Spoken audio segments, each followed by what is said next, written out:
45, I think. Okay. Yes. Hola, bon dia a tothom.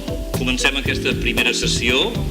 Good morning. We'll start with the first session.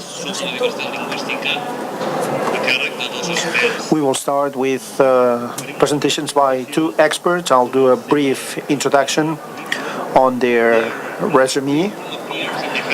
In English, and I'll explain it shortly in Catalan. To my left, a la meva esquerra, Peter Austin. To my left, Peter Austin. He has the Merit Rousing Chair in Field Linguistics, and he is the director of the Endangered Languages Academic Program, the Department of Linguistics of SOAS. I've Googled it, and this is the Asian and Oriental Studies of the University of London, the School of these studies. So his main research interests are theory and practice of language augmentation, syntax, morphosyntactic typology, computer-aided lexicography, and multimedia for endangered languages. He has an extensive fieldwork experience in Australian Aboriginal languages, and he's currently involved in a language revitalization project in South Australia.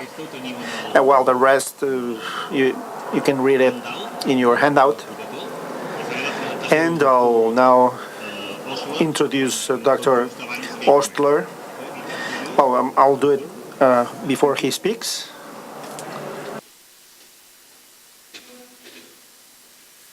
Thank you very much for the kind invitation, and thank you to LinguaPax for the opportunity to come to Barcelona, and congratulations on 30 years of engagement with issues of linguistic diversity and linguistic vitality.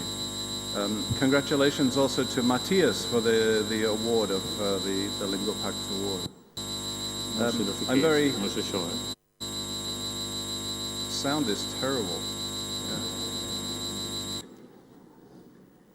Yeah. I'm very happy to be here in Barcelona. Now we're right, I think.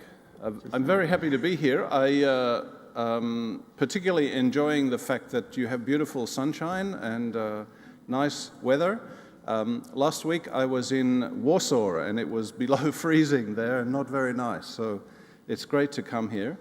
I really enjoy this city. I actually came here over many years working together. There was a project here called Linguamon, Casa de Cienguas, which ultimately was not successful, but over many years we came and worked with people there, so it's great to come back.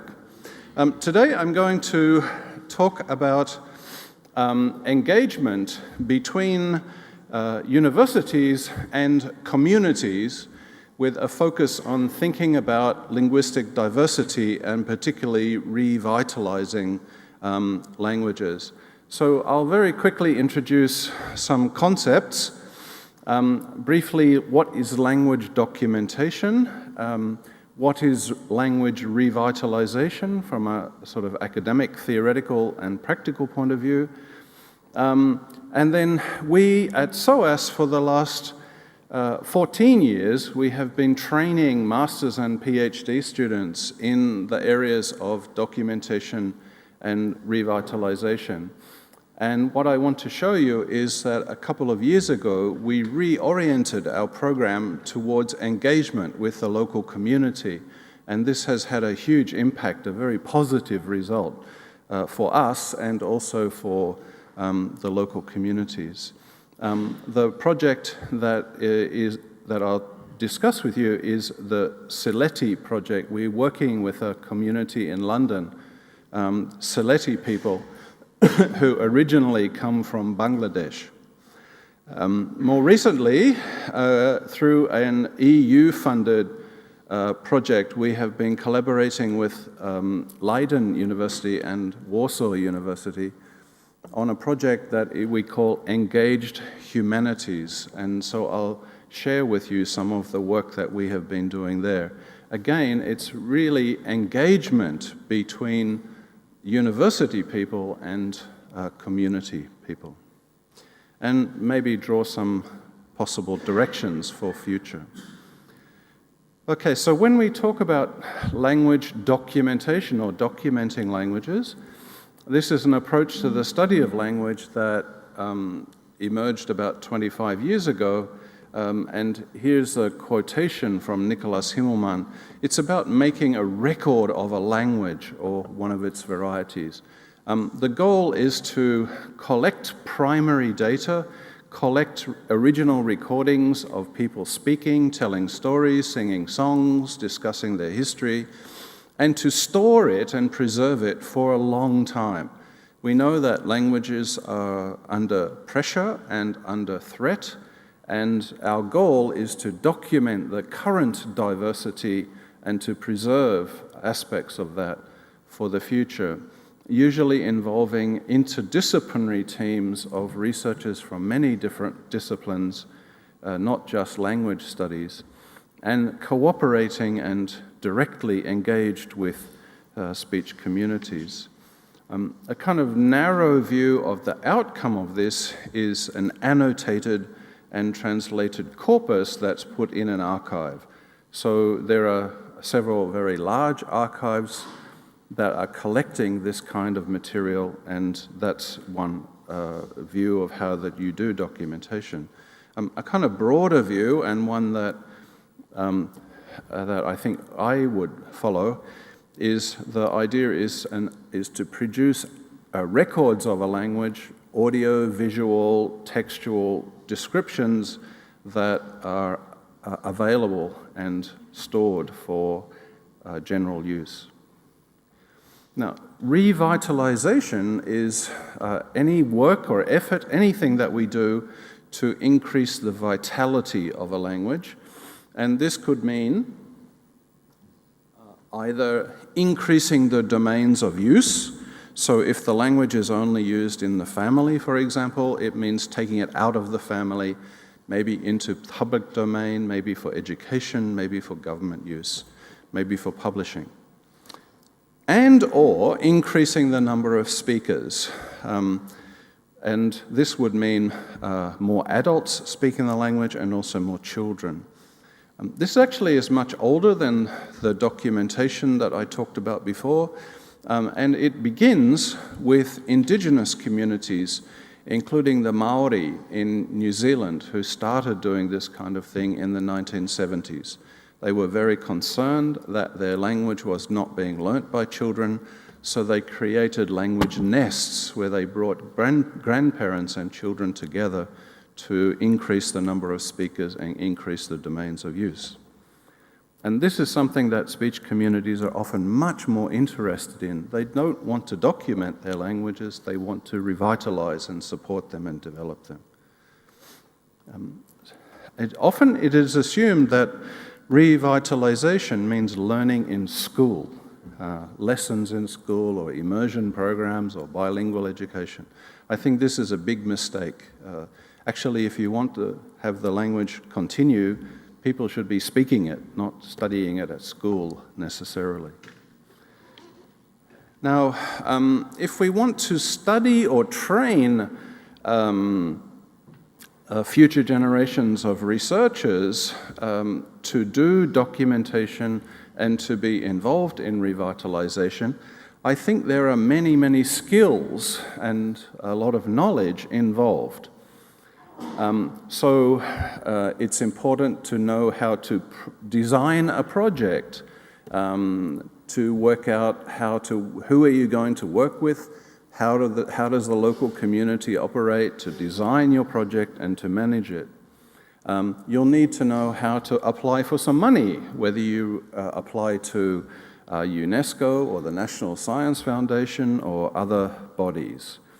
There are a lot of interpersonal and fieldwork skills, just being able to talk to strangers, talk to people you've never met before, understand the different cultural expectations, to live in a situation which is very different from your own. Maybe it's in a jungle in South America or in the deserts of Australia, including looking after your own health and safety. So our students who go to do fieldwork, they need to know, if I get sick, what am I going to do? That kind of thing. Media management, they need to know how to make recordings, how to make video, how to manage that, look after it. Data and metadata management, so using their computers to analyze material, to manage that, to keep track of metadata, which is data about the data. Who is speaking? When was this recorded? What language are they speaking in? Who are the other people who are being spoken to, and so on? They need to do linguistic analysis, phonetics, phonology, morphology, syntax, semantics, all of that kind of linguistic research. Increasingly, they are expected to mobilize their material. That is, the communities that we work with, they want help, they want pedagogy, they want curriculum, they want language policy, they want us to produce materials and to take what we record and turn it into something directly useful to them. Students also need to have team-based skills. They need to know how to share, how to transfer knowledge, how to train other people, how to develop the capacity, how to work with the communities to share their knowledge of research and the studies that they're doing. And finally, they need reporting skills. They have to give presentations, they need to write up their materials, they need to communicate. Often they need to communicate with the local community to explain, this is what I'm here, this is why I'm doing my research, this is why I want to interview you. And at the end of their project, to explain what have they done and so on. Look at this long, huge list of different skills and expectations. Now, if you go to university and you want to study how to document and revitalize languages, basically I'm not sure about here in Catalonia or in Spain, in the universities where I have worked, very few of these skills are actually taught. In fact, a few places have a subject that they call field methods. And if you look at what's covered, it's not that, not that, not that, not that, not that, not that, not that, and that's it. So how do you analyze a language? How do you write about it? That's all they teach. So at SOAS, we offer a specialist degree in documentation and language support and revitalization. We have a special MA that's designed to cover as many areas that we can. And in our work, we cover things like project design, the students learn how to apply for money, etc. But the two big gaps for us were interpersonal and fieldwork skills, number one, and number two was team-based skills, how to share knowledge, how to work with communities to share. So we were concerned. We were not teaching the students how to go to the field and do all the things there and have all the proper skills for interpersonal relationships and so on, and also how to share that knowledge. Well, very fortunately for us, 4 years ago, the Surma Workers' Centre in Camden, that's about 20 minutes walking from our university, very, very close. This is a community centre that is run by the Sylheti community. These are people who originally came from Bangladesh, and they came to us. They came to us and they said, we are really worried about how Sylheti is being used by our children, especially by third generation. And we want you to help us. We want you to help us document our language and to help us with revitalizing it. So the Sylheti is a minority language in Bangladesh. It is called a dialect of Bengali. Bengali is the national language, And in Bengal, in Bangladesh, they consider it to be a dialect. In the same way that somebody might say, oh, Catalan is just a dialect of Spanish. Even though Sylheti and Bengali are not mutually intelligible. People who speak the two languages can't understand each other. You have to learn the other language. So Sylheti is very negatively valued. It's believed to be the country language. It's not written, there's no writing system, it's not used in the media, it's very lowly valued. But 95% of the Bangladeshis in London are speakers of Sylheti, and they were worried what's happening to their language. So our first response was to engage members from the centre to work with us in our field methods course. So when I teach field methods, we work with a speaker that the students of a language the students don't know, and we begin to understand it and try to learn it and work out its structure. And as a result, we now have a large multimedia corpus that was students created with the speaker from the Surma Centre. The second response was an activist project that the students began working with the centre to develop community-based materials. The students went to the centre and they participated in women's exercise groups, This is Islamic community, so the genders are very separated. The boys went and played cards, the girls went and did cooking or exercise groups. They engaged with young people, they started a Facebook page, and they also started Sylheti language classes. So how are we going to start writing this language? How are we going to start teaching it? Okay, so we had two different things happening. One is the Sylheti project, and that was engaging with the community, studying the language, doing the exercises, going to the centre, the students going to the centre and participating. And then they set up the Sylheti Language Society, which teaches Sylheti at the university. So Sylheti is a real language, just like French and German and Chinese. It's taught at university. And then we had a series of events. We invited community members to come. Many of them had never been to a university before, so they came, they participated in various things. We made videos of food preparation and started working on a dictionary, Sylheti Bengali English. Language classes, lots of networking going on, and we recorded a lot of folk stories. The students did crowdfunding. They went out onto the internet and they begged people for money. Please support us, we want to make this thing. And they were able to raise money to employ an artist, found printers, and they are going to have a big launch event actually next week at the Surma Centre.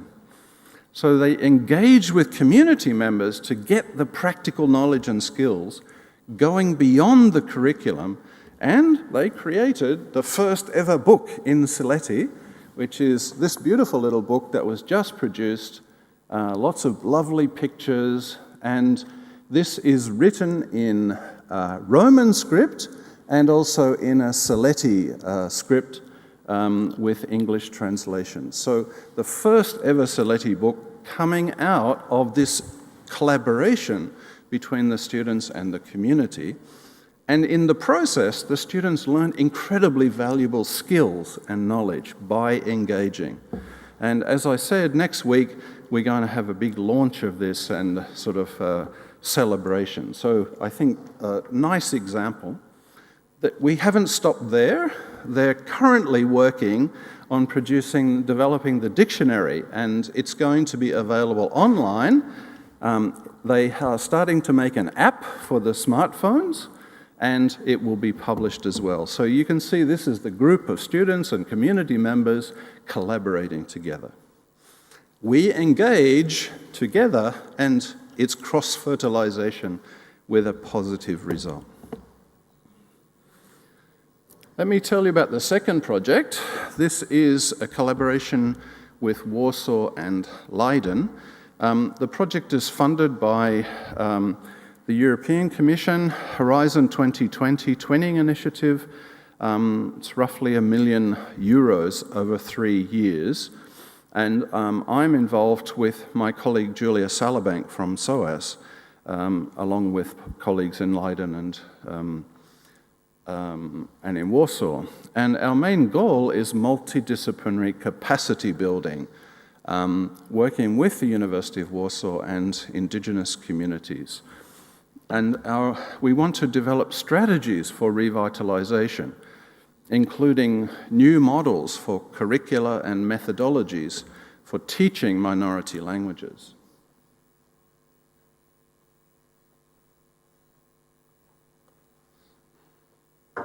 Our approach to research is what is referred to as participatory action research. It's going out and working directly with participants and engaging with them, and then documenting and recording that participation and that engagement. Participatory action research and also community-based participatory research.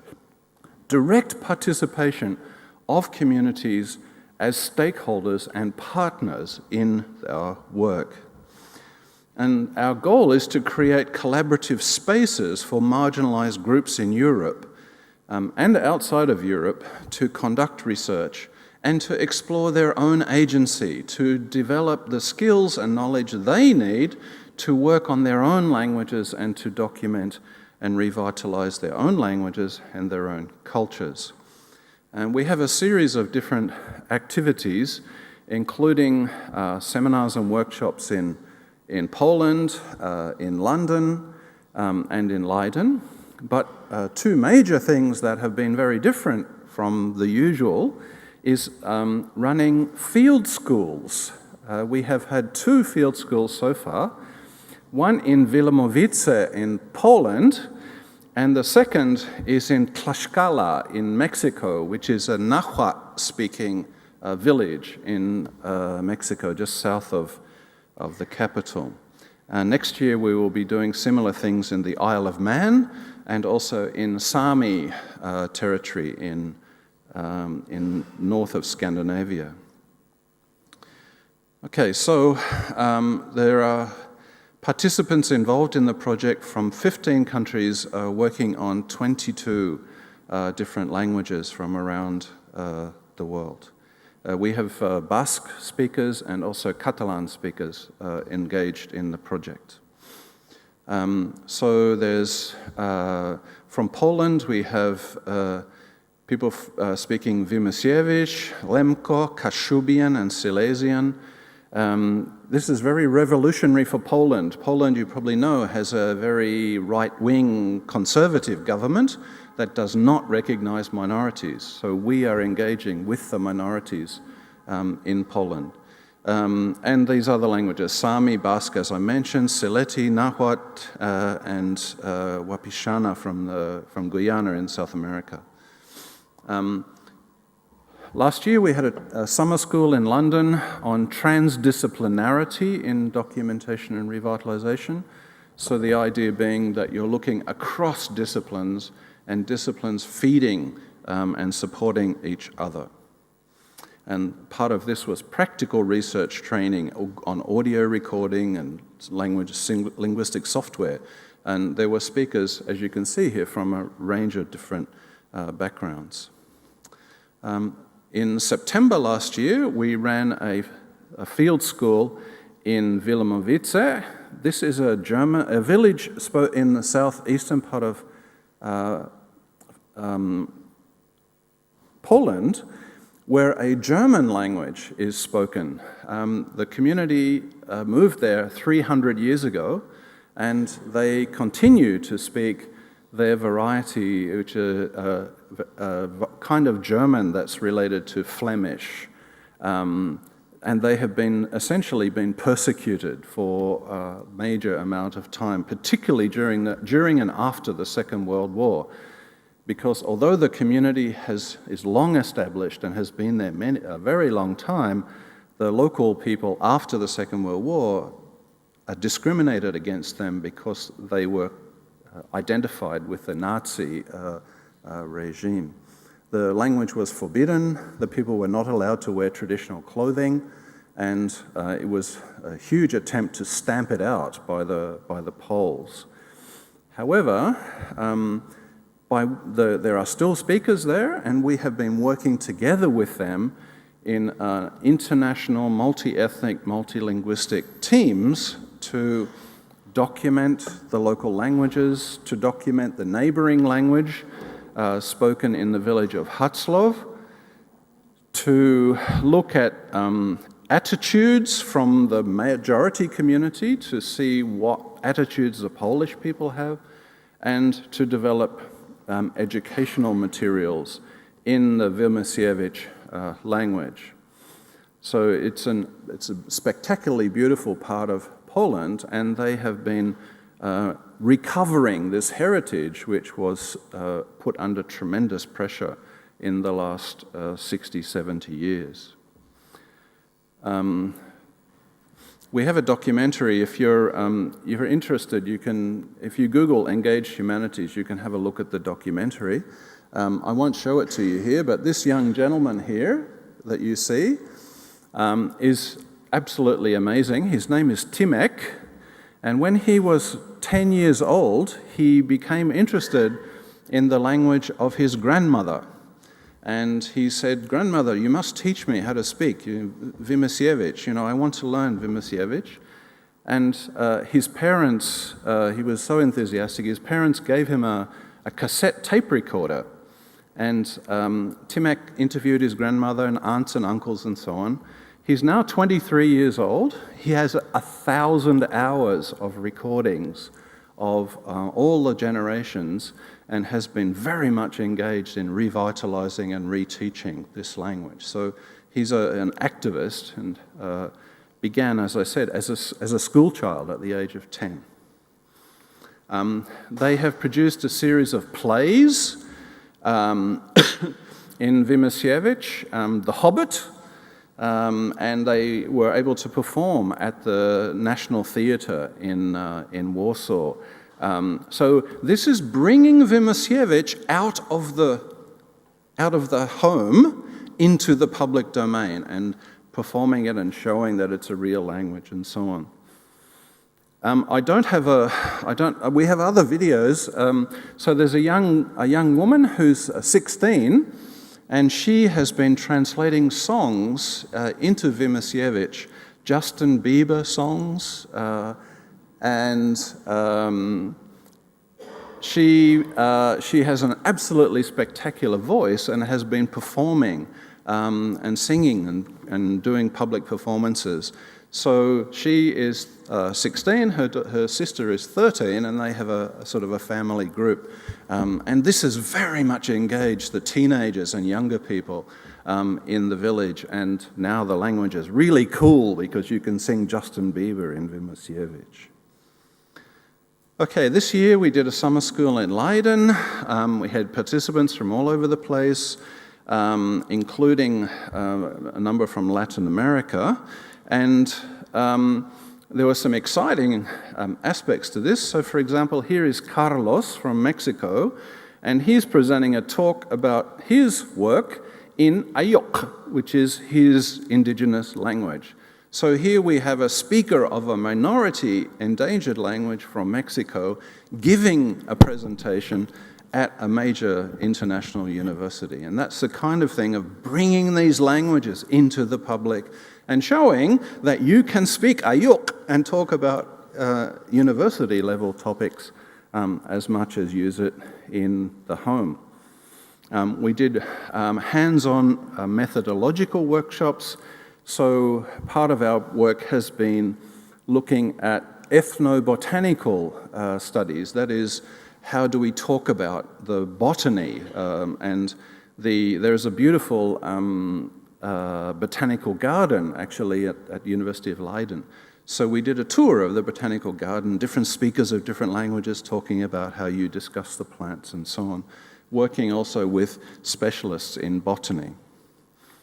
Okay, so it's transdisciplinary, bringing together indigenous people, linguists, anthropologists, and botanists, and so on. Part of the summer school was a poster display and documentary films. Thank you. Okay, just a month or so ago, we had the Mexican Field School, which was in Tlaxcala. This is a small village just southeast of Mexico City, and that's the people who live there speak Nahuatl, indigenous language of Mexico, and the field school involved working together with them to learn skills and knowledge and prepare materials, and particularly for documenting the local culture. And the goal was to have transfer of knowledge in both directions, from the Europeans and the outsiders who came, and also the local Nahuatl speakers. There were several other indigenous groups in Mexico represented, including Mixe, Mayan, and Mixteco. So it wasn't just the local people, it was also a broader indigenous representation. And they focused a lot on cultural documentation, weaving, and local activities. Linguistic heritage, they looked at language attitudes, the use of theatre for language revitalization, so taking models from Poland and seeing if they could be adapted to Mexico. And focusing also on community well-being, the health and welfare aspects of language and cultural revitalization. So what are the impacts? What are some of the outcomes, the sort of significant things? Well, a big one for us is that there is now a plan for a living museum in Wilemowice. This has been approved following our field school, and the local authorities have a plan to build a living museum which will engage the local community. Also exciting was that the Polish Parliamentary Commission that was established for study of national and ethnic minorities. They held a special session in the town of Wilemowice during our field school, and we were able to go and meet with the Polish parliamentarians and explain to them what's going on. And earlier this year, in May this year, Wymosiewicz was finally recognized as a minority language of Poland. So we believe this is connected to, partly connected to our own work and our engagement with the community and working with the Parliamentary Commission. The University of Warsaw has established a new international centre for research and practice in cultural continuity. There's a range of collaborations going on. They're very, very keen to collaborate with other organisations and individuals. So if you would like to be involved, you can contact Warsaw, and I'm sure that they will be really happy to reach out and to work together on research and practice in cultural continuity. Warsaw has also been successful in getting 2 further large projects. Use the notion of language as a cure, using it as a tool for psychological well-being, health and economic sustainability. So we know, for example, in minority and indigenous communities that the level of suicide for young people is very, very high. We have studies in Canada, United States, Australia that show that 1 in 3 young people kill themselves before they become 20. And this psychological pressure that they are placed under is just enormous. What the research also shows that if you have a language and culture program, the suicide rate drops enormously. It also is beneficial for people's health, heart disease, diabetes, and so on. There is a clear connection. This is not just talk, this is actually empirically established. A clear connection between cultural and linguistic vitality and human vitality in terms of psychological and physical health. And the Polish colleagues are extending this. They have just got a budget of another €1 million to work on extending this. And a second project working on community engagement and education. So how can you get involved? Engage with us. Become a part of our Engage Humanities. We have a workshop in January in SOAS. There will be field schools on the Isle of Man and at Kautokeino in Norway. Kautokeino is a university which is run by the Sami people, and they teach their courses in the Sami language, and that's the Northern Sami language. If you'd like to know more about that, get in touch with us, and we will be having a field school there in 2018 and further training workshops. So to summarize, the experience of the Saletti project at SOAS and the Engage Humanities project shows us that community engagement can have very positive effects and benefits inside academic studies, inside universities, and also outside. There are opportunities for different kinds of training and learning. So our students have learnt enormous amounts of knowledge and skill by learning to interact with the Saletti community, going there and saying, okay, we're going to document your language, and then suddenly realizing, actually, that's not what they want. They want different agendas, and there was a lot of negotiation and discussion. So the students learned how to do that by the very process. It was somewhat painful at times, but it was good learning for them. Valorization within communities and the wider society. Let me give you an example. The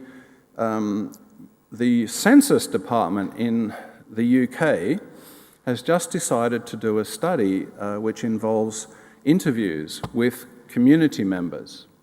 And they produced some questionnaires. And they said, right, we are going to ask the people from Bangladesh. And they translated all the questionnaires into Bengali. Of course, they discovered that when they did some testing, that nobody could understand these things. They couldn't read them, they couldn't make sense of them. And they then actually came to us and said, what's the problem? What's going on here? And we said, well, actually, they speak Saletti, which is a totally different language. You need to go back to the beginning and start over again. So now the Saletti community says, we have a real language. We can read it, we can write it, we've got books in it, we've got stories, etc. So that's valorization for them, recognition. We've started working on preparing language support and revitalization materials and engaged in international networking of academics and community members. Thank you very much. There will be a chance for questions at the end. Thank you.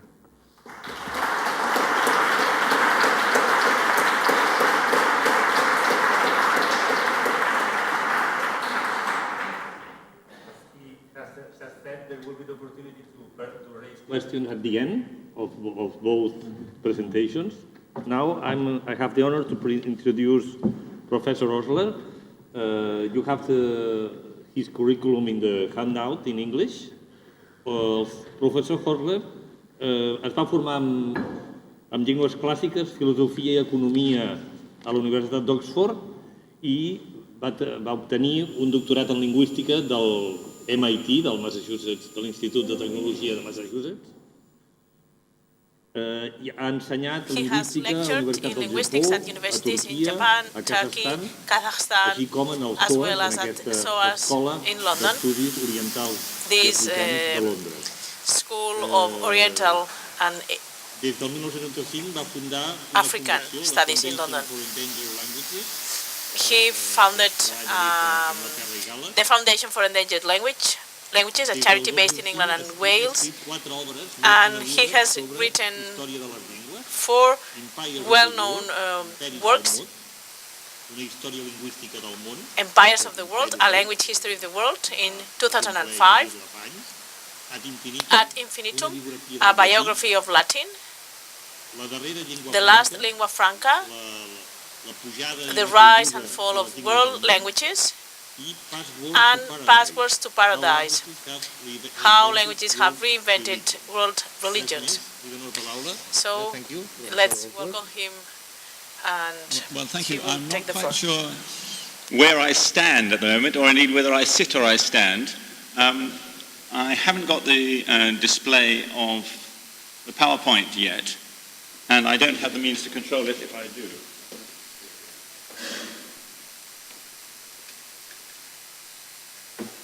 Oh, we've come up now.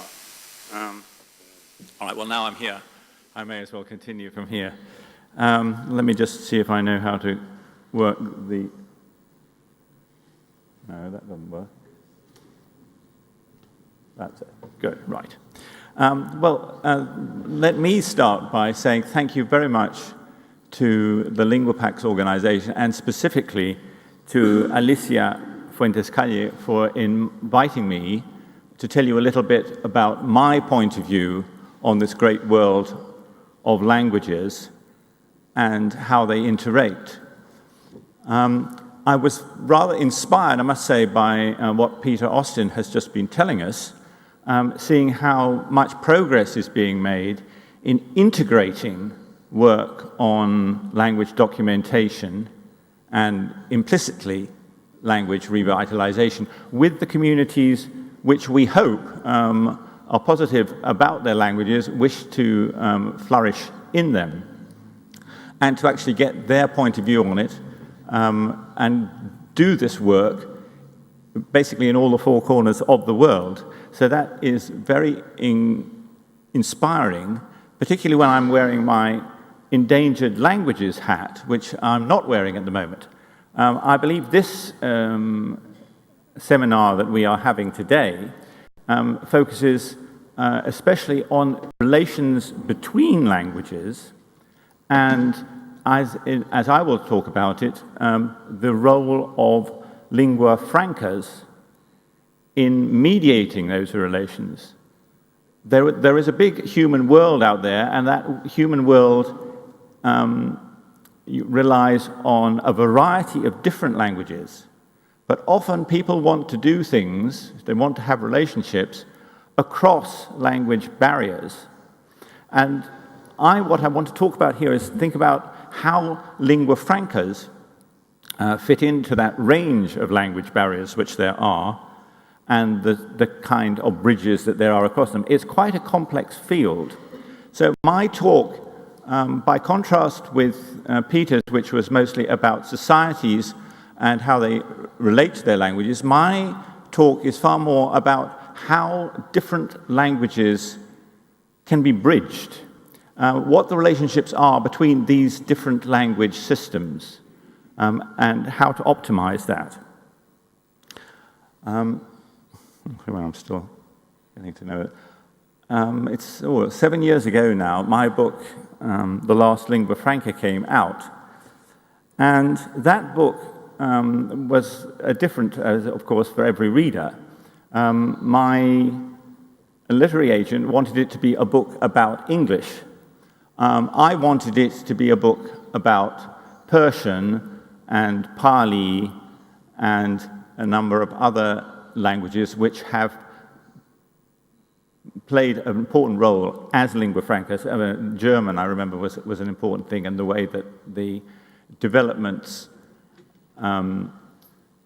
leading up to the Second World War led, in, among other things, to the subversion of German, which had been a great scientific lingua franca, and effectively denied it that role.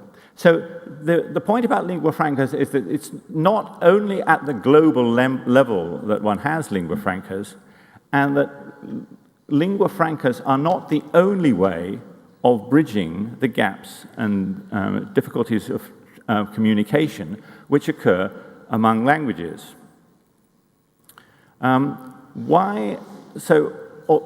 There is a fair amount about English in this book, The Last Lingua Franca, so my agent was partially happy, having the view that only books about English are the ones which sell in the world.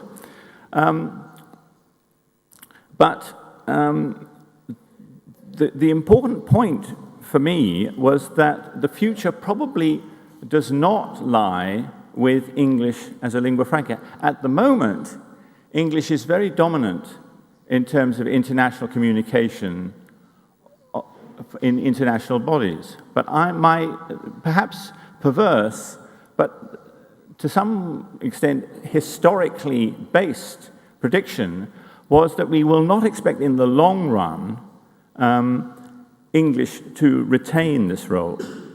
So my prediction was that something in the form of technical translation, machine translation, is going to become increasingly important in the relationship between languages, and that different languages will remain because people actually glory in them. They see them as a celebration of their own identity and what they have effectively to contribute as nations, as peoples, as groups to world culture and their own culture.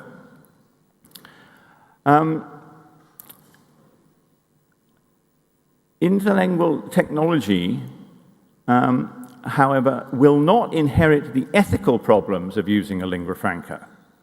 And the idea is that in this new world where technical bridges can be built, it will ultimately be a more egalitarian world in the sense that the bridges between languages can be built anywhere.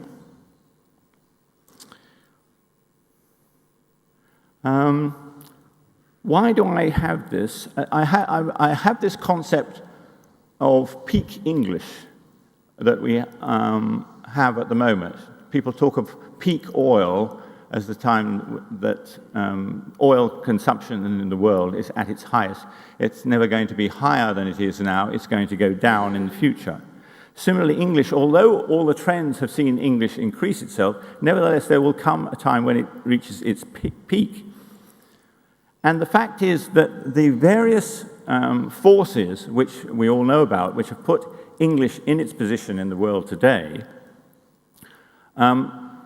on the British Empire, that is, the triumph of American-style capitalism, I'm going to say, around the world, and the important role that Anglo-Saxon nations have played in scientific and technological development, are all things which are which we are very much aware of, but which are now essentially in the past. We would expect the future to be determined by the things which are going on now, rather than what has happened and has put us where we are. Inevitably, however, people tend to be short-sighted. What I do find, I think, and we will see this, is that lingua franca English is not being taken up as a mother tongue in families. What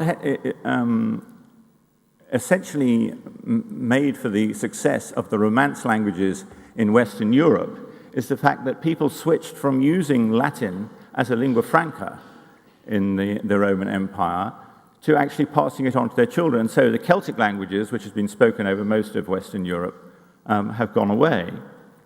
That phenomenon, perhaps you would say it's too early to say at the moment, but doesn't seem to be happening in English. People are picking it up as a lingua franca, but they're continuing to live their own lives in their own languages. There's a reason why people don't want to switch to lingua francas. It's because lingua francas tend to be spoken by minorities in society who are not necessarily dominant forever. Lingua francas therefore become associated with elites and lose popularity. And the other thing about lingua francas is that they are, after all, languages which need to be learnt. Whereas you don't need to learn anything, to do anything, to apply language technology. If it's available, you will see it works automatically, and it doesn't impose an extra burden on the people who speak.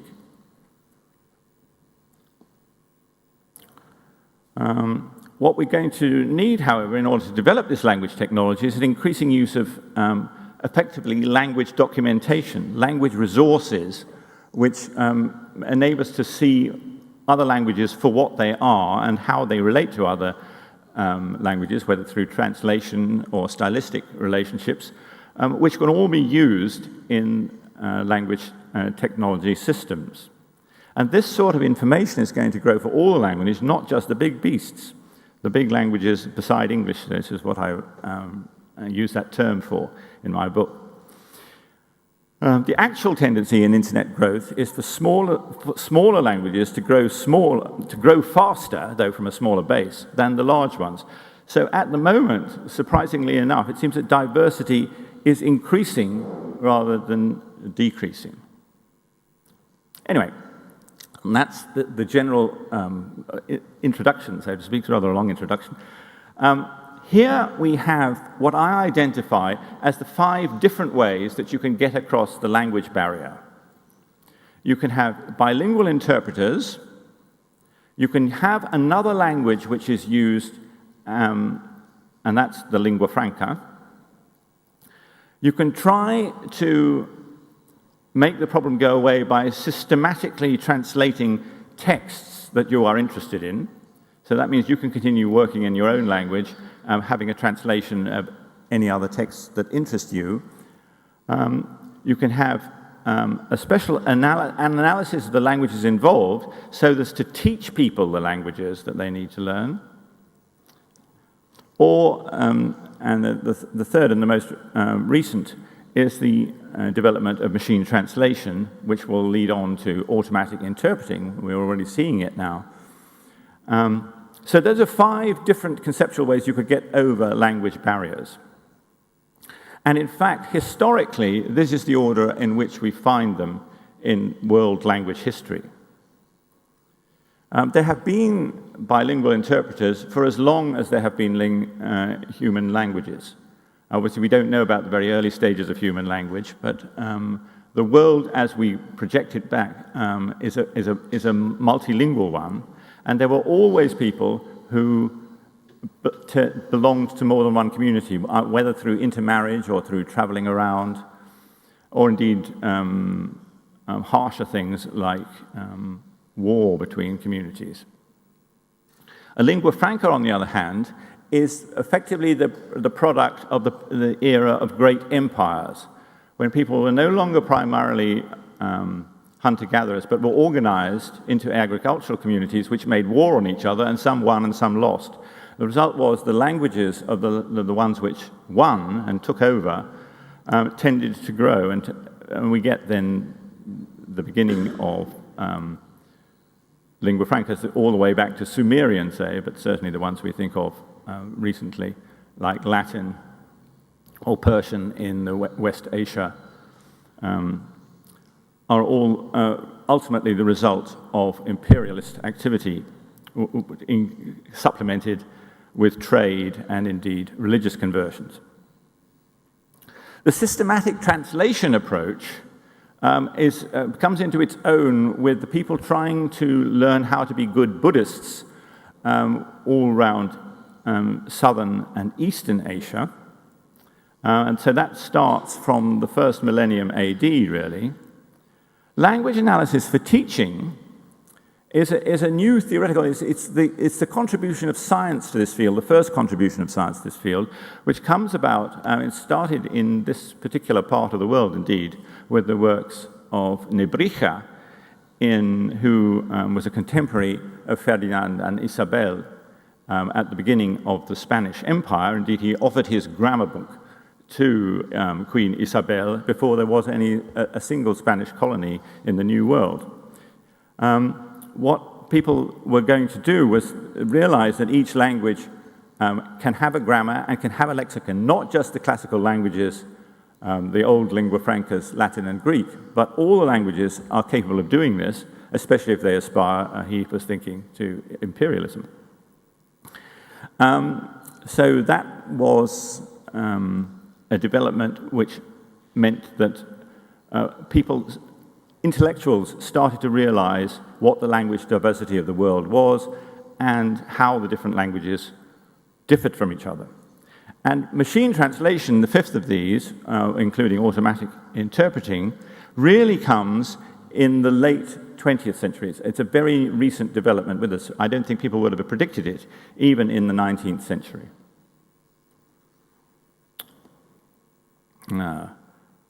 Well, as it happens, all these things work, they've all been used, but all of them have different problems of their own. The bilingual interpreter approach, and here we can see Malinche serving as a bilingual interpreter between the Aztecs and the conquering Spanish. In fact, they needed two bilingual interpreters because Malinche did not know Spanish, but she knew both Nahuatl and Mayan. There was another Spaniard with them who knew Mayan because he had been marooned in a Mayan village for 10 years, and then there were the Spanish who only knew Spanish, of course. I think that at least has not changed. First of all, it takes you time to develop the staff of bilingual interpreters if you've got a project which you want. In this case, that time lapse was supplied by the Spanish person who had involuntarily spent 10 years in a Mayan village. You need to have the person on site when it is slow, and there are other human factors having to do with romance, one might also say, which complicate the general situation. That certainly happened all across Central America under Spanish conquest. When you have a lingua franca, which is the presumption in this situation is that languages are not equal, and that basically the language of the conquering people is better than the language of other people. So there is this association with imperial powers, which in some eras is popular, in other eras, perhaps our own, and it becomes less popular, and it puts people off wanting to learn the relevant language. And the third thing is that, as I said, a lingua franca is a language, and so there is a burden on learners. We want the mass translation of texts is where you have vast numbers of ordered scholars, monks, typically working on Buddhist texts in the early stage, and providing the content to the people speaking the other language. It's a process of decoding. It usually only happened because a king or an empire was prepared to get the thing organized, because it's difficult to organize administratively, but it costs a lot to keep everybody working. You need centralization for this to work. And since you're only translating one text at a time, inevitably the results are limited. You could go on translating them, but it ultimately doesn't enable you to have random access to the content of other people's languages. Language analysis for teaching problems, and here we can see Nebrija in his classroom in 16th century Spain. It requires linguists, it requires scientists to actually get into the language and work out how they work. So a theoretical understanding of grammar is required. And then you've got to train people, and this is the sort of thing effectively that Peter was just talking about, to be interpreters, users of a lingua franca, or translators. The most recent one, machine translation and automatic interpreting, has problems of its own. Firstly, because since this is an inanimate machine which is doing the thing, it won't realize, without being told, that it's got things wrong. You get imperfect outcomes which pass. It needs to keep its lexicon up to date. It has lots and lots of problems with incorporating proper names and working out the different kinds of language and how they interact with each other. Different languages are structured in different ways, which means that parsing is not a solved problem in a general sense. And then understanding what people meant, what they're getting at, what the allusions are, is also, these are the problems which we have become familiar with at the end of the 20th and early 21st century. Nevertheless, it does see that as a computer program throws more and more theoretical weight at these things, the problems are diminishing. I won't say they all solved, certainly not as yet. Now, what I wanted to do with it is just to give you some idea of how these different solutions relate to each other. That's why I call it a graphical approach. Here you can see language L, language M, some people in those two language communities, in a way, the circles that you're going to see each represent a community, they overlap because some people are in both communities. And their capabilities in the intersection of those two groups can be used. But it means that pre-existing bilingualism, and you don't know where that comes from, but it is a necessary condition for any interpreting to take place. One sort of degenerate case in that is if one of the languages is much smaller as a community than the other one, and furthermore has most of its speakers in the bilingual group. This is a case which is ripe for language endangerment, because people will tend to be, the speakers of language M will tend to be bullied by speakers of language L, and people will say, well, why do we need this language anyway? It just gets in the way. And the fact that there are some people who are not in language L, who speak language M, tends to be increasingly ignored, aggressively ignored. And that's what I see as a major cause of language endangerment. However, a lingua franca does give a useful typology to language communities. It makes it clear which language to learn to maximize access. So in the world at the moment, when people are setting up educational policies, which language shall we teach? It's essentially a no-brainer question. If you want to give people international competence in the world at the moment, you will teach them English. Of course, that doesn't tell you what language you should teach in the United States of America, or in Britain, or Australia. And the result is that they tend to say, oh, well, they're all going to learn our language anyway, so we won't bother learning anybody's. I use the term lingua franca to mean a language which is learned consciously and deliberately. So it's a language of policy, whereas a mother tongue is a language that you learn not because you've chosen to do so, but because you grow up in a given family or in a given area. But the lingua franca is learned deliberately. You get some other interesting cases where, in a way, nobody speaks the lingua franca, but everybody speaks a dialect of it. This is the concept of diglossia, which Ferguson popularized in studies of Arabic, which is famous as a language which is spoken in dialects, but is only really written, and to some extent in technical international broadcasting used in its own right. So it's almost as if there's a gap in where the language should be. One of the problems, I mentioned it early on, with the problem with lingua franca is that it does tend to generate elites. There are people who speak the lingua franca, and there are usually a majority of people who speak the other languages who don't speak it.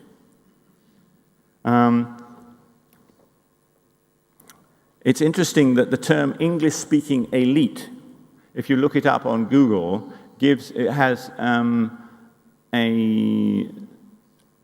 meaning and a reference all over the world at different communities, but it is not to be found in the United States of America or Canada, or indeed in the UK. We somehow don't realize, we think that people, when they speak our languages abroad, are simply doing it for utility, not because they want to be someone, i.e. someone who knows the language, as against the people who don't. But this is increasingly, I think, a problem for lingua francas, and can lead to hostility, especially if there are significant barriers to acquiring the lingua franca, or the lingua franca group itself is unpopular with other lingua speakers. One place where this was very painfully felt was Sri Lanka, in the very south of South Asia, where the Tamil community, who are not native speakers of English at all, nevertheless became the experts on English.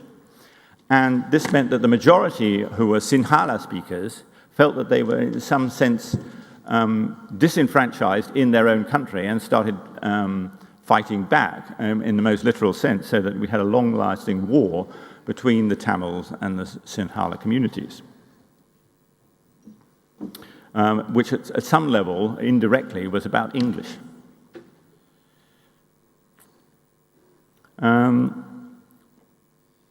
We've seen the use of large-scale translation programs, which has an early history with the Chinese. There are all these different texts. The texts are in square boxes and the communities are in round ones. They were getting the languages, getting texts which were written in Pali, in Gandhari, and latterly in Sanskrit too, all related languages, but not related to Chinese, and the Chinese were the ones who wanted to read them. So they had to go around trying to find bilingual people who would then translate the texts. And this is what we have. We have many of the Buddhist texts are only known because they were translated at a particular date by the Chinese. So we know what that date is. So we know that that text must have predated that era. But with the texts in their own right, written in Gandhari, Pali, or Sanskrit, are of unknown date. In a way, we have the converse activity taking place in the Americas in the early days of the Spanish Empire, where people had taught themselves these other languages, such as Nahuatl or Quechua, Chibcha, various languages, and they said, we've got all these brilliant texts which are actually only available in Latin or Spanish. We want you to know them. And so to some extent, they translated a subset of the Christian scriptures into other languages and discussed them with them. But effectively, they did not create literate communities in those other languages. To some extent, there was the content of the Christian message got across, but it was very much a partial result. But for that to happen, we had to have something which Sylvain Auroux has called la grammatisation, which is something which happened as a technological advance in the 16th century in Europe, was people realized that every language has a grammar, every language has a lexicon, and you can mass produce bilinguals by implementing that knowledge.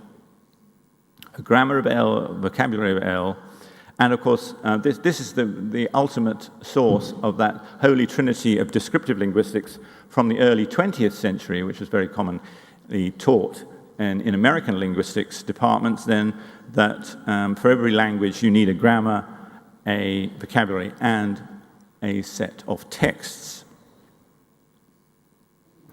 Once you get into language technology, in effectively any sort of relationship can be implemented, perhaps not directly.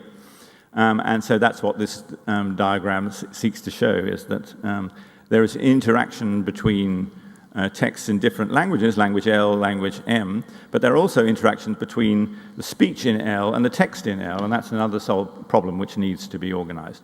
And to some extent, this exposes the artificiality, perhaps, of the representation of languages, which is seen in written versions of them. We tend to assume that everything that can be said can be written, and that everything, that the message in a written text can just be generated as speech in another language, perhaps. Well, to some extent this is true, but we see there are difficulties in that. Well, that's sort of the graphical section, which is over, suggesting how these different concepts are related to each other in terms of what they do. In the world as it happens, we need to say, well, what alternatives are there to English as an lingua franca? One possibility would be that other languages will step up as English perhaps steps down. And what we see in this map of the world's major lingua francas, so effectively of languages which are spoken more widely than national boundaries, is that there are something like 7 or 8 alternatives to English, which we could imagine might increase their role as English, for one reason or another, diminishes. The one which is closest to, you can see the English there is represented in purple. The language which is closest in coverage, geographical coverage to English is French, which is the dark blue you can see on here, which is the only language, only lingua franca besides English, which is not regionally concentrated. Even Spanish, which results very much from the activities of the Spanish imperialists in the 16th and 17th centuries, is now concentrated along the Pacific coast of Central and South America. But the other major languages which we can see here, and which whose uses are seen here, are very much concentrated on particular areas. This means that their use as a global language is prima facie going to be harder than what happened with English or conceivably with French. What we can already see, however, is that these languages, even where they are not really contenders yet as global languages, might be beginning to be less interested in the languages which are global. And I allude here to some statistical results that the Pew organization, which does global surveys, did from their view of Chinese, which they surveyed in 2002 and 2008. One of the questions that they asked Chinese, very widespread, is, do children need to learn English to succeed in the world today? And what they found was that when they did it in 2002, over 90% of Chinese said yes, and indeed it was around 2002 that English became universal in language classrooms across China. However, after another 6 years of experience, they were asked this question again. And interestingly, although obviously they still, by and large, the consensus was that children should be taught English, fewer people were thinking that English was what was needed. So what's interesting about this chart is the direction of play. Is instead of people, as a result of knowing more English, thought that they needed even more English, they thought they needed less. I have another talk which I go on at some length to say how much the economic changes which have taken place in the world in the late 20th century, early 21st century, are changing the language marketplace. So in a way, it's not irrational for the Chinese to see themselves increasingly as the center of the world, and that the world will be economically dominated by Chinese enterprise, maybe, in a way that we can only imagine in the past for American enterprise. These things are going to happen. We don't know how quickly they're going to happen or in the order in which things will happen, but the fact that the global economic crash in 2008 was basically a Western and Anglo-Saxon phenomenon, and much less a phenomenon in China, begins to show how other parts of the world are beginning to assume leadership roles. And this will happen linguistically. One thing that people have taken comfort for in the world of lingua franca analysis is to say, well, maybe English as spoken by the British, and especially the Americans, and perhaps Australians, is not going to be central anymore. But that doesn't mean that English itself is going to go away. We're going to get something which I have called Wimbledonized English. People talk about Wimbledonization. I don't know how many in the audience have ever heard of Wimbledonization? Relatively few people. This possibly would be because you are not financiers. It's a phrase which has become common in the financial world, and perhaps will be increasingly common after Brexit, in that just as Wimbledon traditionally provided the most competitive and in some sense the most exciting world competition in tennis in the world. But strangely enough, the nation who hosted this competition never won it. And as things have moved on a little bit, we have we're now beginning to see British victors in both women's and men's tennis. But this is what the concept comes to, that for something like 40 years, there were no national winners in Wimbledon. Nevertheless, Wimbledon went on being the center of world tennis.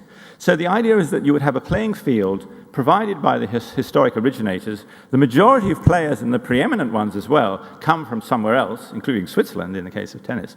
The standard of lingua franca no longer provided by historic mother tongue speakers.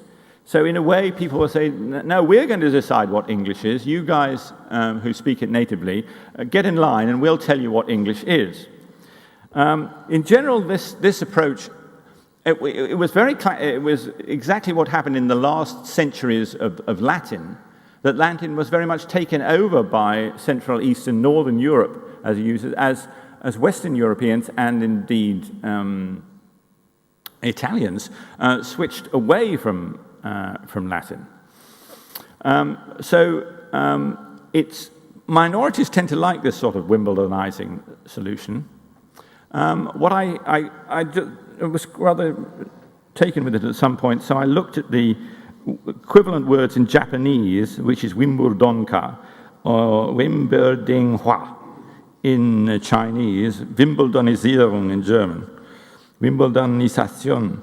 And you can see there are these equivalents available in all these different languages, including Arabic and Portuguese, but it is more popular in the East than anywhere else.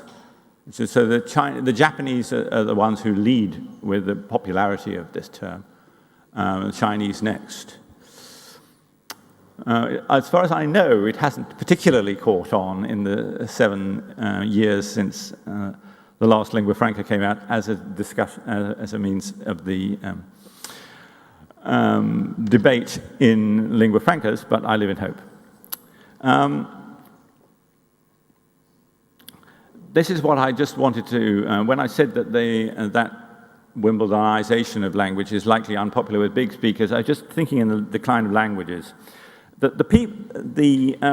Latin decline, which I talk about in another book of mine, Ad Infinitum, was led by dominant nations who had languages of their own and preferred to communicate with other speakers of their own language than the world as a whole. This was with French, and essentially the charge was led by René Descartes. And in English too, all this happening in the second half of the 17th century. They were resisted by the speakers of peripheral or latecomer languages, so German or Hungarian in Austria went on using Latin as a language of administration well into the early 19th century.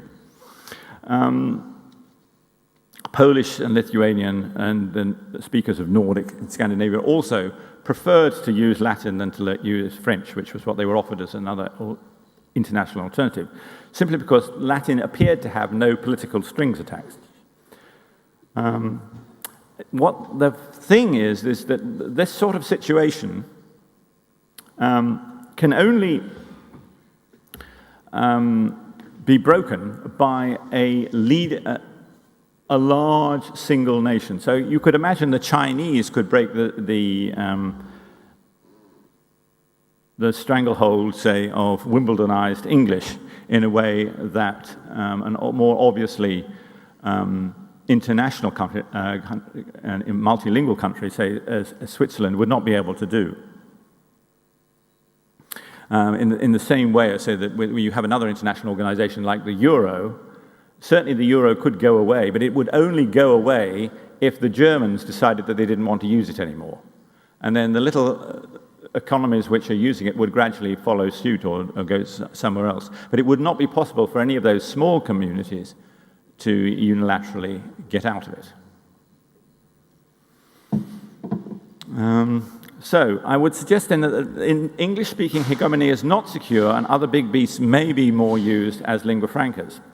But challenges are regional, they are not global, and conquest, one at least hopes, the most powerful long-term spreader of mother tongues in human history, seems unlikely in the current stage of human development, and not least because having the weapons is to some extent just having the money to pay for the weapons, and it's known, well, global news means that people know what other countries' policies are much more quickly.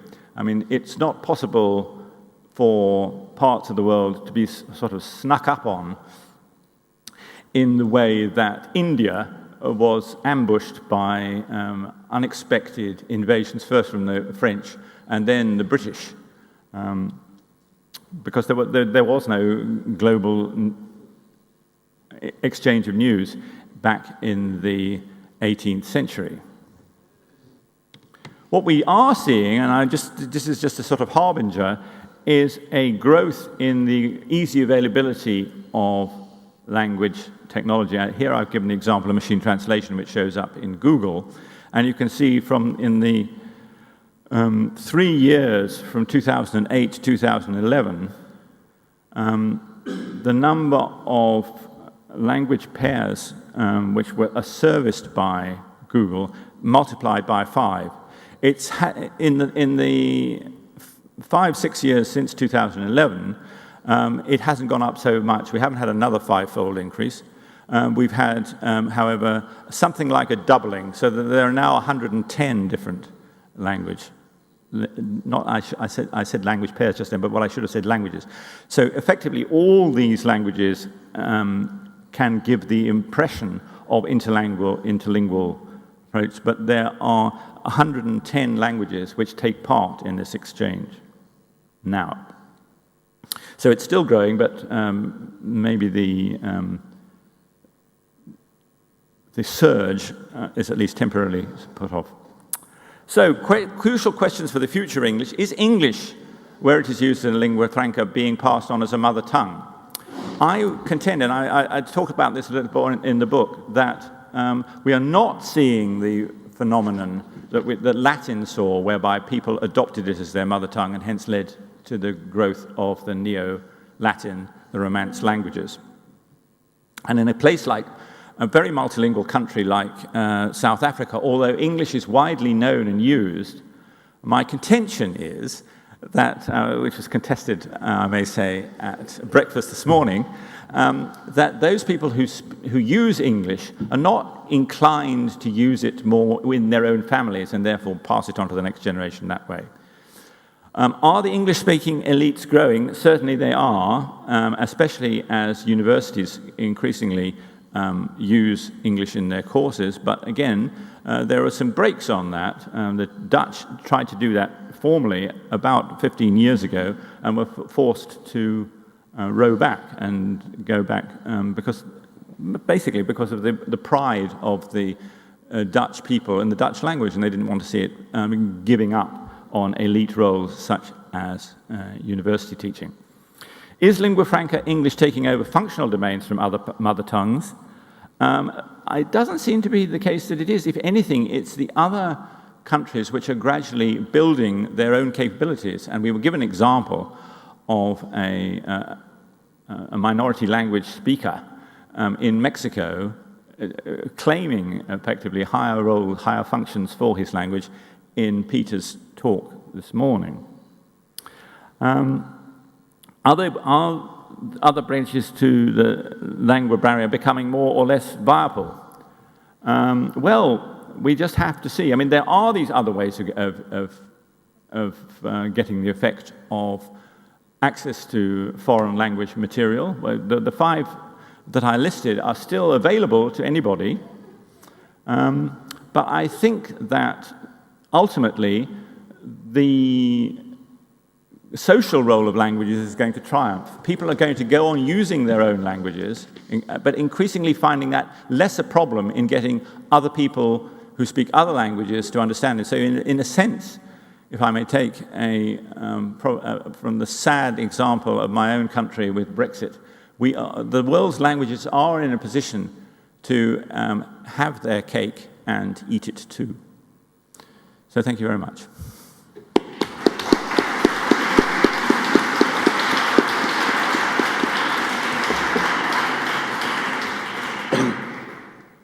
Well, we have half an hour for comments or questions on these two talks.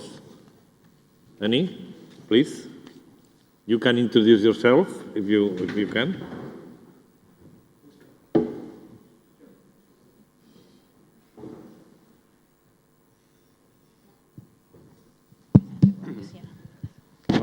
Yeah, so my name is Matthias Brenzinger.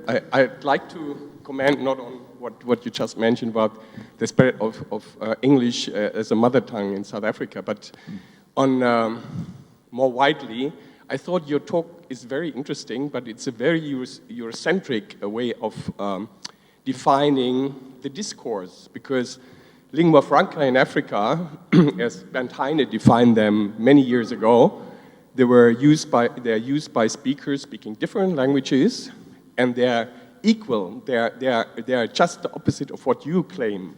So languages like Swahili are spoken by majorities, and they are leveling the communities instead of creating elites. And the same is with Lingala and smaller lingua francas like Lozi, and they became mother tongue.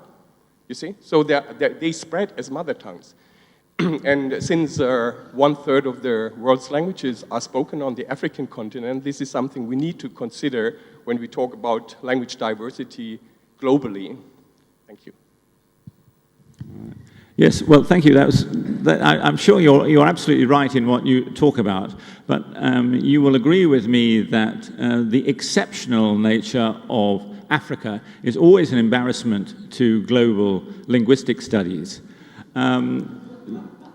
I think that's right. The Africans retain the ability to teach us a lot of different things that are going on in a relatively small compass in small communities in Africa and how they relate to each other. Nevertheless, I think that, I do think that this elitist association of lingua francas has been a feature of the ones which have taken global roles, whether they are English as in most recently, but more distantly, in the case of Latin and Spanish, for example, these and French, these are languages which were spread imperialistically, and of course there was a hierarchy which was implicit in that. Perhaps I've been wrong in saying this has had to do with the institution of a lingua franca as such, and you may be right that you could have equal lingua francas. In fact, the idea that lingua francas could be equal is implicit in the fact that English is being taught all around the world. The idea is everybody should learn it, not just an elite. But certainly, traditionally, it has been an elite acquisition, and something which has made the world's interpersonal relationships less good than they could otherwise have been. Any more questions or comments? I have two questions for both speakers. Let's start with Peter Austin. Thank you very much for your presentation. It was very enriching, and it's interesting to see what is going on in terms of involvement of universities and communities working together. I was very impressed what you said at VN, and maybe you could a little bit elaborate what the work what you have done as academic with local community made an impact at political level, at policy level in Poland, recognizing a minority language which was not recognized before. So what do you think, what are the key factors, what played really this radical shift of recognizing a minority language in Poland? The second question, what I have, it's addressed to Nicholas Osler, was very enriching as well, very interesting to reflect about lingua franca. And I would like to refer to the map what you used to show those lingua francas around the world. And we could see it countries like Russian Federation, China, we look like a very big beast, and historically those languages are used around the world, and we are increasingly taught in different countries like Chinese, but at the same time we know that those countries are not monolingual. There are so many linguistic minorities and many other, let's say, in China we could say dialects or languages spoken. So do you see what, as a Chinese, as a one language Mandarin, could still be considered as a lingua franca, knowing that in those countries there are so many linguistic minorities living. So in reality, we speak about only one language spoken in China, and which probably has more exposure globally than many other ones. Any comment? I'm afraid the acoustics in here are difficult. I'm not sure that I got exactly what your question was. Was it something about validation of amongst the local community, or?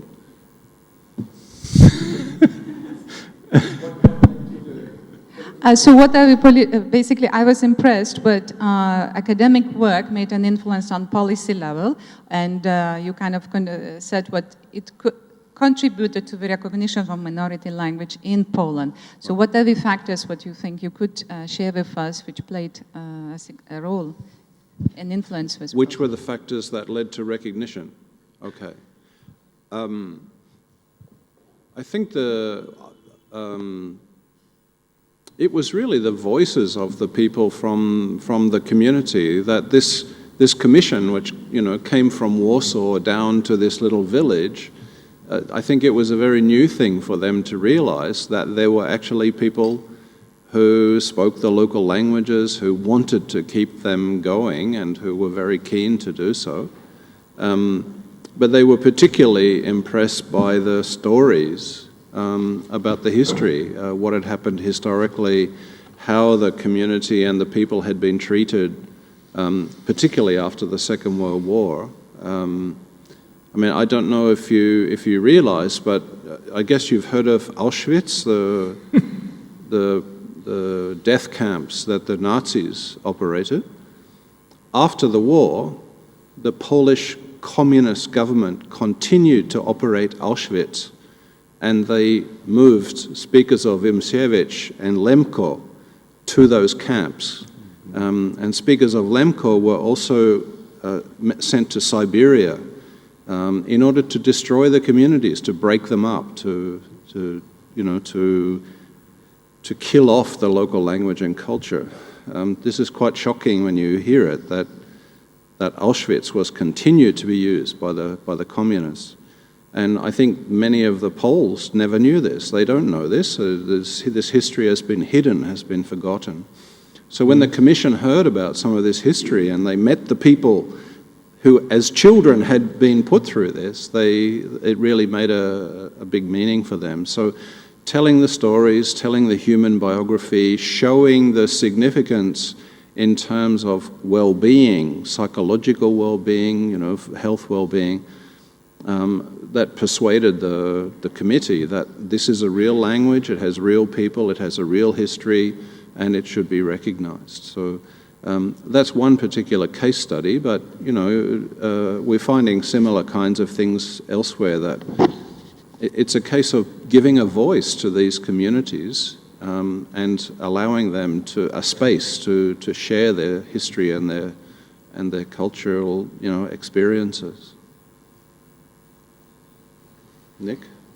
Yes, on the question of the linguistic status of Chinese, I mean, people tend to think of it as well, obviously it is a mother tongue of a vast number of people in China, but a lot of people who grow up in China learn their Chinese at school.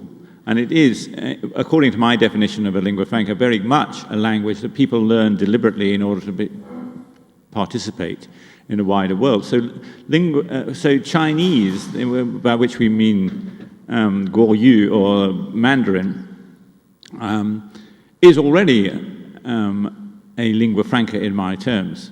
It may not be very much learnt outside the boundaries of the People's Republic of China and Taiwan, but it may be more learnt in the future. People tend to see certain phonetic properties of Chinese, in particular its use of a tone system, and its very traditional use of an ideographic writing system as two features which make it unsuitable as a more widely spread lingua franca. But that's really only a construct of the relative success of Western powers in the last 400 or 500 years. I mean, there's a reason why Chinese has tones, and it's because it's easier to, when you're losing your consonants, to distinguish words tonally than to lose the distinction altogether. So tones are easy in the same way as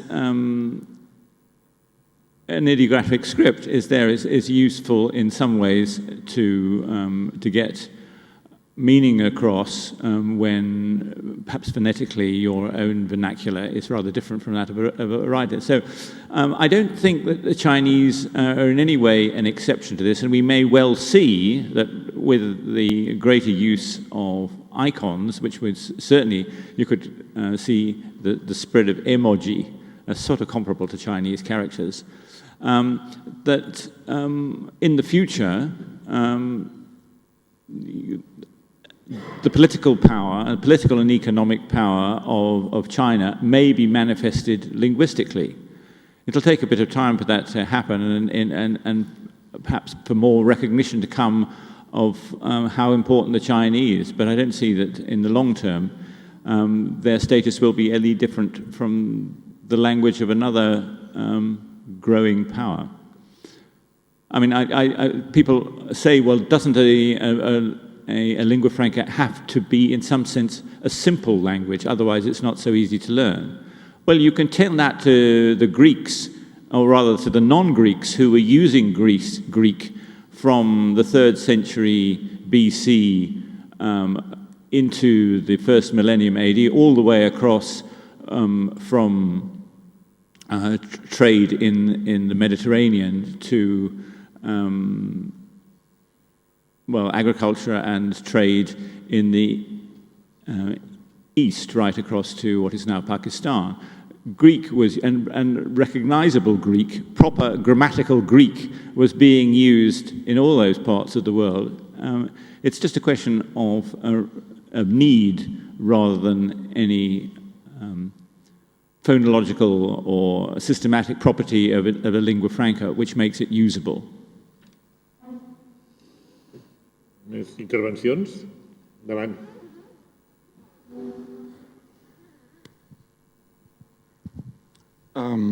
Well, very, very interesting speeches. I was thinking about this, the form of applying the new technologies to the translation of languages. And does that mean there's going to be on our iPhone an app that we can press it and then start talking, for example, in Sylheti, and then suddenly find the translation in Bengali or in English? Is it possible? I think that's really science fiction. I mean, when will that happen? That will need a great capacity for the iPhone to be able to translate so many languages. I see that recently there are some apps where you can find speakers of mother tongue. When you're traveling, you can find someone, you're in China, you can find someone who speaks Spanish, for example. You can find that on an app now. But I don't know, is that feasible in the future, in the near future? And I was thinking about maybe Esperanto. Why don't give it a second chance, second opportunity, since it's becoming so lively on internet? Yes, well, it's very easy, as I've discovered, to make predictions about the future. You simply say with anything that hasn't happened, you say, well, it hasn't happened yet.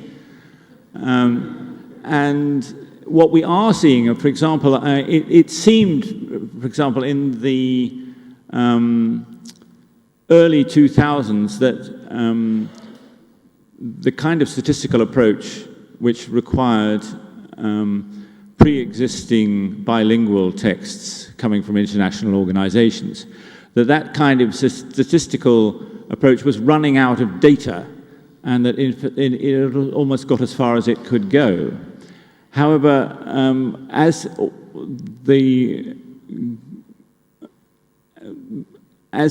digital media developed new means of recording and cheaper means of recording and vaster means of recording, and the number of people who are involved in doing it grows exponentially as well, so that people all over, even Africa, have mobile phones, so that maybe they will at last start to participate in global trends and maybe even lead them. So that suddenly we see there was some sort of major improvement in the quality of the machine translation available in the early 2010s. Now, I think I used to be involved in that field. I'm not involved actively or even as a witness in it at the moment. But I certainly think it's very difficult at any given stage to say that the technology has gone so far and it will go no further. The nature of that may well one day happen with digital technology, but it doesn't seem to have happened recently. So I do think, yes, that ultimately language, probably Silheti is quite close to the front of the queue for a language which will be available electronically, automatically. Because after all, it's spoken in a language, in a country which has been literate for longer than most parts of the world, where there's higher education, where there also there's greater consciousness of the social differentiation, as there wasn't perhaps in the past, and as Peter was talking about. So I do think that those things are going to happen, but they haven't happened yet. If I can just make a comment. It depends which languages you're talking about, which pairs of languages. So if you look at Google Translate, between English and Spanish, it's not too bad. And there's now speech synthesis. If you go to the Google Translate site, you can, if you get your Spanish, let's say I'm here in Barcelona and I want to say something in Spanish, I can find it, translate it, and then press the play button, and it will actually synthesize and produce something which sounds reasonably okay to native speakers. So that's true for Spanish, English-Spanish, let's say, Chinese-English. The quantities of material that they're basing it on is now so large that the accuracy is really increasing. And the more people use it, the more accurate it will become, particularly if there are corrections and so on fed into it. Now, there are initiatives to move away from the big languages, the ones that Nick had listed. For example, Oxford University Press has launched a project called Oxford Global. Matthias knows about this. So what they're looking at is the kind of second-tier group developing materials, particularly dictionaries, large dictionaries with oral recordings. And they're working on languages like Zulu and Xhosa in South Africa, Gujarati, Bengali in India, and so on. So Oxford Global has realized Oxford's not doing this for their own health, they're doing it to make money. They have realized that there's actually potential there. I think the future is much closer than Nick seemed to suggest in his answer. You can do pretty good spoken production in languages like Spanish, German, and Chinese, I think. And, you know, within a short period, relatively short period of time, Swahili, Xhosa, Zulu, Gujarati, they will come as well. So, you know, there is a demand, there is a commercial outcome, and I think we'll be moving in that direction. Eventually, I don't know if you know the book which involves the Babel fish, the Hitchhiker's Guide to the Galaxy. they had this idea that you plug the thing in and then you could speak a language and it would automatically come out. Maybe we're not quite at that point, but certainly with smartphones now, the apps and so on that are available, you're getting pretty good spoken interaction coming from them.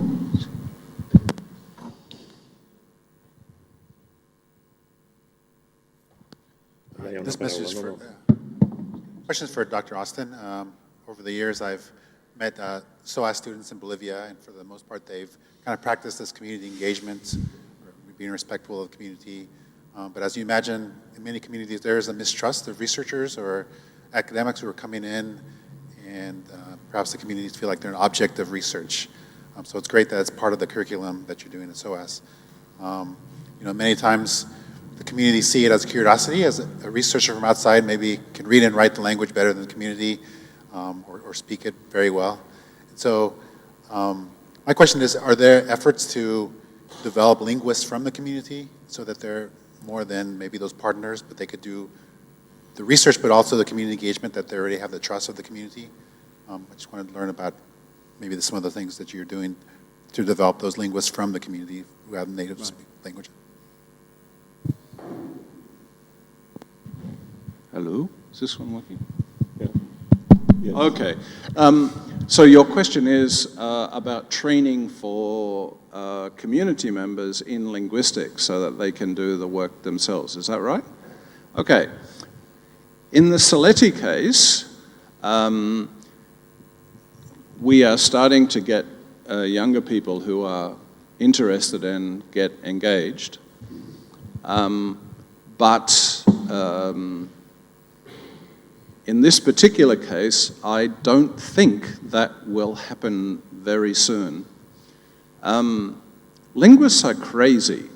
Linguists are weird people. They're very strange. Being interested in languages and studying and so on is a very odd kind of thing.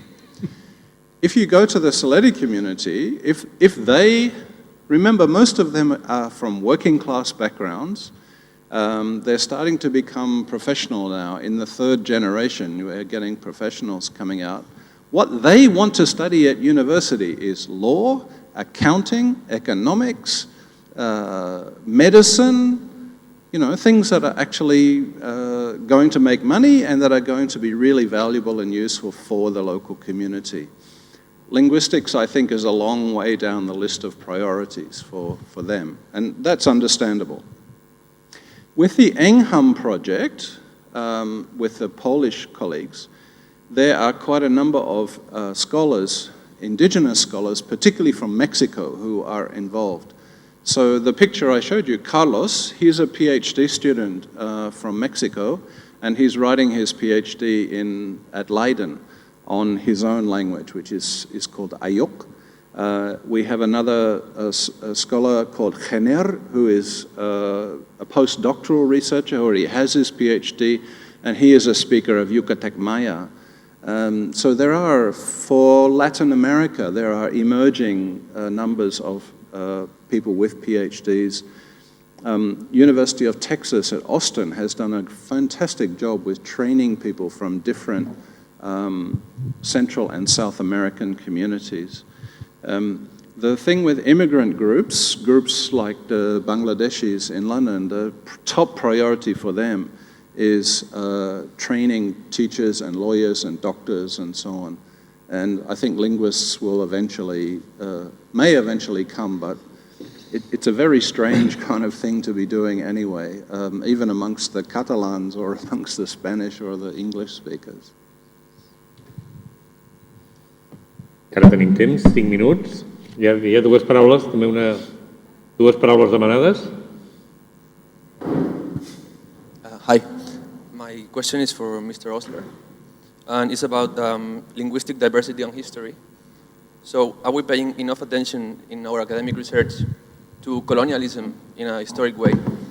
So, for example, in the islands of the Caribbean, we have big processes of creolization of each island has its own history and had different influences from many European countries. So my question is, what is the role of history in our research, in this multidisciplinary research we are creating now? how do we study colonialism in the linguistic reality of the people of the places we are studying?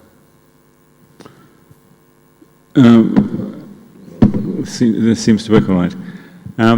Well, that question is music to my ears because it's, by and large, how I spend my time is looking at the history of these language communities.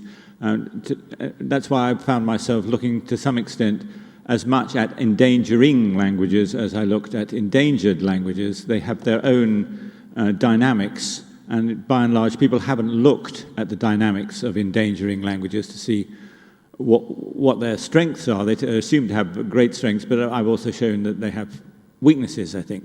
And one can gather this from looking at the histories of area. I mean, you've talked about the Caribbean, where different islands have different imperial languages which were imposed on them simply because of the almost random effects of the wars between Spain, France, and Britain in the 18th and 19th centuries, and then the economic exploitation of Africans, which took place as part of that.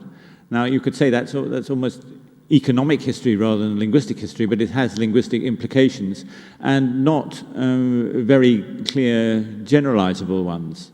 So one can look at it, you can look at this story on the gross global scale, as I've been trying to do, but you can certainly look at it locally and think of the linguistic effects of political and economic changes which came about. In a way, I see that as rather an interesting growth area for linguistics. It might even build a bridge towards the doctors and accountants and lawyers that Peter was just talking about, because we see that this does make a difference in the long term. So what can I say, really, other than say that, yes, I agree with you that historical studies are crucial. And furthermore, and this is something that I just try to get across, I don't know whether it comes across in the rather weak way that I put it across, that the only guide we have to the future really is our past. We are lucky as civilizations go in that we have a lot of historical data to go on, in a way, say that the Romans or the Assyrians and Babylonians did not. So no doubt in all these civilizations there were scholars who were interested in the past and trying to make sense of it. But we are lucky in having a lot of information from historians about the past, and we can also work in terms of archaeology and epigraphy and so on to understand the role of languages in our past. So go to it.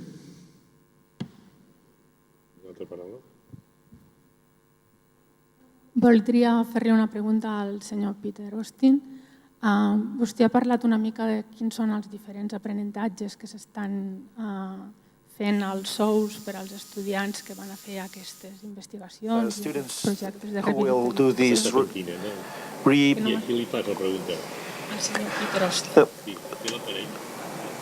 Could you please use the translation, Channel 5, English, Channel 5?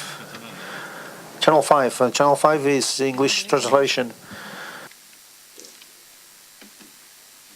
No t'entenia.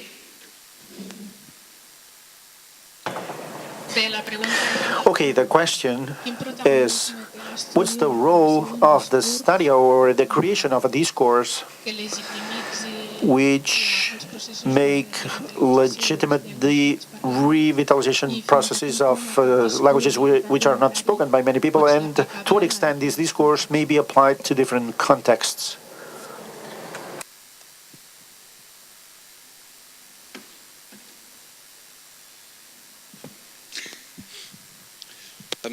That's a very good question.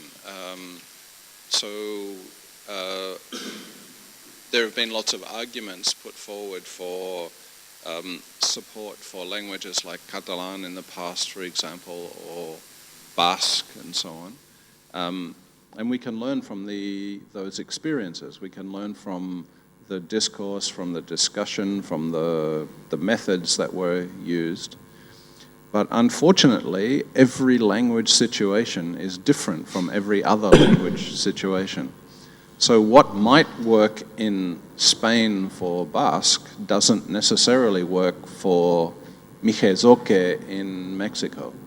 So I think there is a lot we can learn from each other and sharing and explaining to each other, but it also has to be made very much local to the particular context. So what are the local cultural factors? What are the local political issues? What are the personal issues? What are the attitudes of the community? Do they have positive attitudes to their own language or negative attitudes? What are the attitudes of the broader community? So my colleague Julia Salabank at SOAS has been involved in developing methods for sociolinguistic research to uncover issues about attitudes and the ideologies that people have about language. You know, how do they imagine that children learn their languages?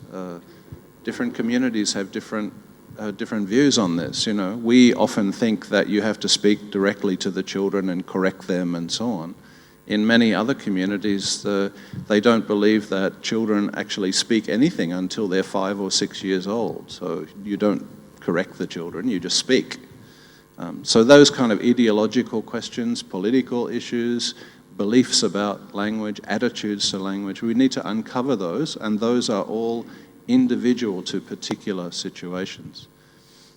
So I think it's very useful and valuable to share experiences and to look at the different rhetorics and the different approaches, but they have to be directed particularly to the particular situations of particular languages and cultures. We are running out of time. Teòricament hem d'acabar a la 1, que és lunchtime. També recordo que at 2 o'clock there is the visit to this Nouveau style building for those registered at 2 o'clock, and the next session is at 3:30, again here. I give you an opportunity. Is there still a question here? Someone? The last opportunity in your life? Yes. Hola, bon dia. Encarni Carrasco, Universitat de Barcelona i Universitat... Espera, que t'han d'entendre. Precisament és per això vull fer una intervenció una mica aplicada. Volia demanar... És un comentari, no és una pregunta al senyor Ostler, i li volia demanar en quina llengua li puc parlar que em comprengui. Sí, li puc parlar en català, en castellà, en francès, perquè jo l'anglès el comprenc, però no el parlo. Catalan, Spanish, French, because I understand English, but I don't speak English. So I cannot address him directly. No, but this is what I would like to talk about, because we're talking about linguistic diversity and emerging scenarios. Well, I would like to tell him that the concept of lingua franca, well, there's an alternative that people are working on in Europe in different places and universities, which is the concept of intra-understanding, which guarantees that speakers of people who speak different languages can understand each other, and it establishes equitable relationships both between languages and speakers, because there are no domination relationships or asymmetric relationships of competition between people, because each person speaks in the language he or she wants, and that they are in command of. Well, given that I've been working on this for many years, I felt I had the epistemological, academic, and moral obligation to talk about it, and to say that apart from this issue of a lingua franca, there are other alternatives which are quite feasible. On es practiquen, on es in countries that speak, or among countries, or between countries that speak languages which belong to the same family. It was just a comment. So that's why I was asking what language could I use to make myself understood without needing technology or the translation, because this is how we apply this competence, which is a plurilingual competence, to make ourselves understood, and we have it in ourselves with this capacity of language. Bueno, yo no sé si es mejor contestarle en Well, español. I don't know if it would be better to answer in Spanish. Es que yo no entiendo por qué I don't understand por qué medio quiere how acabar a esta comprensión mutua. How do you want to bring about this mutual understanding? We need a language. No, that's a plurilingual approach, because we don't submit to using the other party's language or adopting just one language, the lingua franca, but it's just about the fact that each person should speak a language, but they should understand the language of the others. So the method is based on using the links, the closeness of this language. Well, claro que vamos a tratar a comunicar con otros idiomas. Yeah, sure, we'll try to use other languages to communicate, but in my presentation I showed that there are at least 5 different types of bridge between languages which are not easily understood. And that was the purpose of my presentation. But maybe the method that you're suggesting is bilingualism, or a combination of different bilingualisms. But maybe I was wrong, because you don't agree. Before I give it, there are many different ways of overcoming mutual misunderstanding or incomprehension. I contrasted 5 different ways, of which lingua franca was only one, and it obviously has disadvantages, as you agree. But we need to have some compatibility, other than the ability to smile at each other and to nod our heads, if actual communication is going to take place.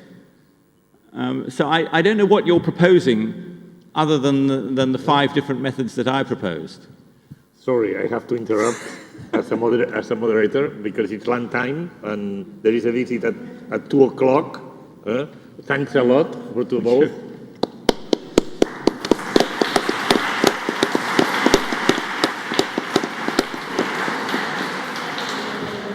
Sorry, I had to interrupt for the lunch time.